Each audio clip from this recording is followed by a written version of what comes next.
ito yung chart ng Bitcoin na nakita natin. This is the weekly chart, no? Meron ako nakikita na kalok-alike niya. Using our TPI system, yung blue and yellow line, if you're going to notice sa kanya pong weekly chart, meron siyang top noong April 21 and then nag-correct tayo January 2021 and then nag-double top November 2021. So, yung correction po niya ng January 2021 was about 50% correction.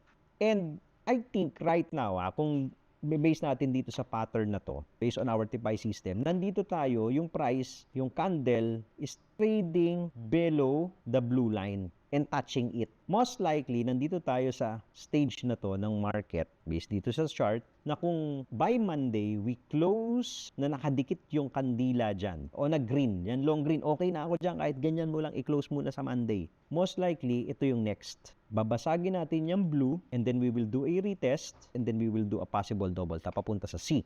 Ito po, from April, first top, hanggang doon sa second top ng 2021, April, May, June, July, August, September, October, November, 7 months. So ngayon, ito, yung scenario natin ngayon, nag-top tayo ng January, ito po yun, bilang ka ng 7 months, February, March, April, May, June, July, August. So, there's a possibility na by August, we will be hitting previous all-time high niya, which is around 109,000. Abangan nyo po ito, yung development nitong area na to. Exciting to. So, nakikita ko po na posibleng diskarte if you want to participate, no, itong dito sa leg na to ng market, which is a possible double top, kung uulitin niya po yan. If you want to participate, pwede kang, kung mas conservative ka, what you can do is to wait for the retest ng blue sa weekly. Yan po, no? Nag-retest naman siya eh.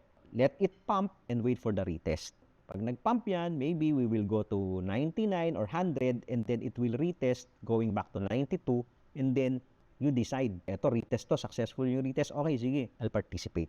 Ngayon, ang downside mo, kung hindi niya tuloy yung double top at 2026 based dun sa cycle natin, kung abutan ka na nito, so may downside, syempre may downside risk ka rin, no?